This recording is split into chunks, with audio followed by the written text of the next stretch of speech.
허리 수술하면 망한다. 아파서 수술하러 갔는데 수술 후에는 다리가 안 움직인다. 먹을 때는 괜찮다가 약을 끊으면 다시 아파서.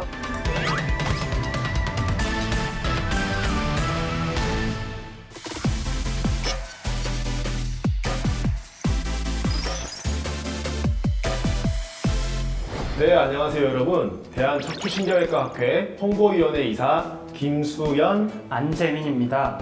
오늘 자리에도 지난번에 이어서 조민정 선생님 함께 해주셨습니다. 안녕하세요. 재활요가 전문 강사 조민정입니다. 네, 오늘은 잘못된 척추 상식에 대한 내용 준비해봤는데요.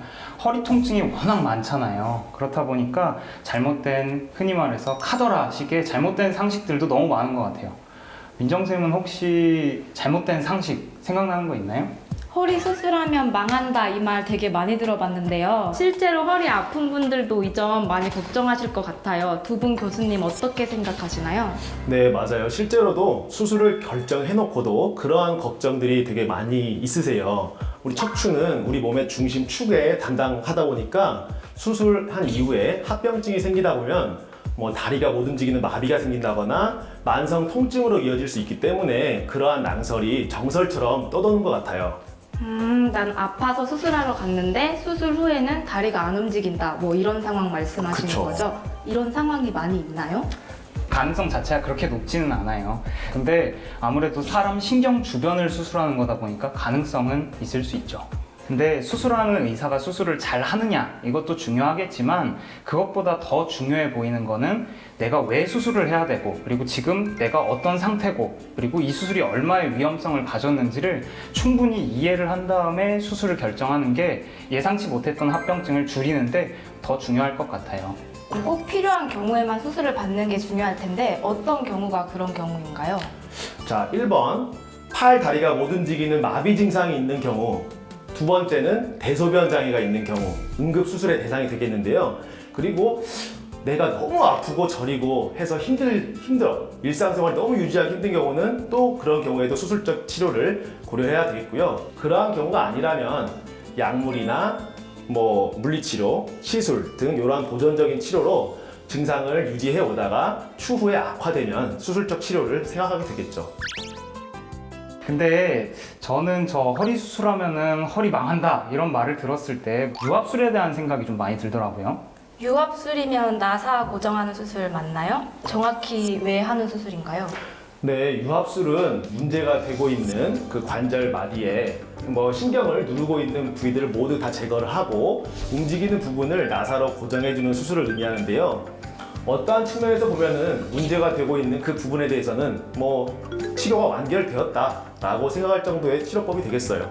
근데 정말로 좋은 수술이고 많이 하는 수술이에요. 근데 척추 분절이라는 게 이렇게 한 분절 단위로 이렇게 하나씩 움직이는데 유압술이라는 건 2개 이상 분절을 고정을 시켜주는 수술인 거죠. 그러니까 고정된 분절하고 그 위아래 분절에는 아무래도 힘이 수술 전보다 훨씬 많이 걸리게 되고 그러면서 5에서 10년 정도 지나면 그 부분에 협착증이나 디스크나 이런 문제가 새로 발생할 수 있기 때문에 그런 얘기를 한 거예요. 그럼 5년에서 10년 후에는 무조건 다시 수술을 해야 되는 거예요? 아니 그렇지는 않고요. 크게 봐서 한 10분 중에 1분 정도는 이런 문제 때문에 증상이 다시 생길 수 있다 이렇게 생각하면 될 것 같아요. 근데 꼭 수술을 다시 해야 된다 이런 건 아니더라도 나이가 점점 들어가면서 증상이 새로 생기면은 또 수술을 해야 될 가능성이 있고 그렇다 보면은 유압시키는 분절이 점점점 늘어날 수 있고 이런 점이 있는 거죠. 또 다른 잘못된 척추 상식도 있을까요? 저 외래 진료 보다 보면 약 되게 싫어하는 분들이 꽤 있으세요. 뭐 흔한 말로 이제 나는 근본적인 치료를 하러 왔는데 자꾸 약만 준다. 아니면 이런 거 아니라도 그냥 약 자체를 별로 안 좋아하시는 분도 많고요. 맞아요. 특히 군의관 시절을 회상해 보면은 제가 해줄 수 있는 게 약 주는 거밖에 없는데 병사들이 이제 생각했을 때는 나는 다리 아프고 쟤는 허리 아픈데 비슷한 약만 준다고 해서 되게 돌팔이 취급 당한 적도 있었어요. 네. 제 친구도 허리가 아파서 병원에 갔다가 약을 처방받고 먹을 때는 괜찮다가 약을 끊으면 다시 아파서 다른 치료법을 알아봐야 하나 하더라고요. 맞아요. 그 친구 지금도 약 먹어요? 지금은 안 먹는다고요. 지금 안 먹어요? 네. 지금도 아파하세요? 지금은 안 아파요. 아니, 그러니까 이렇게 친구분처럼 대부분의 허리 통증이, 많은 허리 통증들이 급성기에 통증이 막 심할 때만 약 먹어서 넘어가면은 그냥 자연히 치료되는 경우도 많아요. 네, 허리 통증의 흔한 원인으로 삐끗해서 생긴 염좌 아니면 가벼운 디스크 병변들이 있을 수 있는데 이러한 것들은 약 드시고 고전적 치료만으로도 충분히 증상이 조절될 수 있거든요. 이런 부분에는 검사하기도 조금 아까운 경우가 있는데 요즘에는 환자분들도 원하시고 해서 정밀 검사가 좀 남발되는 경향도 있는 것 같아요. 실제로 디스크나 협착증이 있다라고 해도 초기 치료의 원칙은 약물 치료가 우선이에요. 이렇게만 해도 2단계에서 충분히 좋아지는 사람들도 많고요.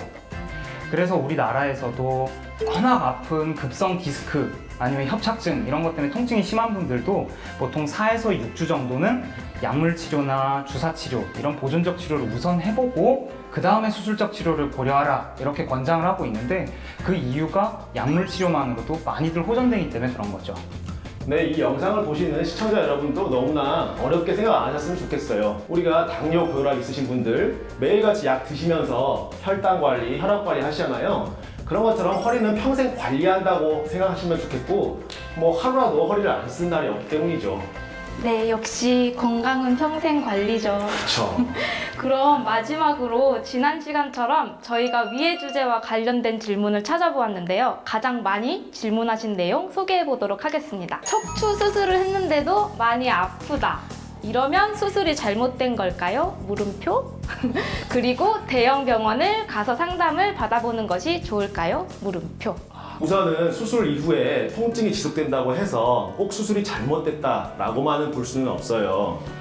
우리가 신경을 누르고 있는 뭐 디스크나 뭐 인대, 관절 이런 것들은 우리가 평생 쓰면서 수년 동안 퇴행적인 변화를 거치면서 신경을 누르게 되거든요.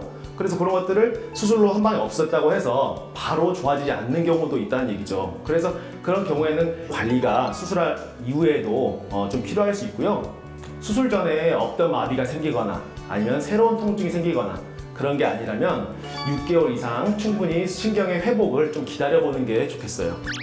저도 대학병원에서 일을 하고 있다 보니까 다른 병원에서 수술을 받았는데 뭐 더 아픈 것 같아요 아니면은 증상이 좀 남았어요 이러면서 상담위에서 오시는 분들이 되게 많아요. 원래 수술하신 선생님하고 충분히 상의를 해본 다음에 다른 의견을 또 들어보러 오시는 거 물론 괜찮습니다. 근데 수술 이후에 생긴 문제에 대해서 가장 중요한 점은 영상검사가 아니라 수술 당시의 수술장 소견이에요. 근데 이 수술장 소견은 수술 전후의 영상검사를 비교한다고 알 수 있는 게 아니라 수술한 의사밖에 정확히 알 수는 없는 거죠.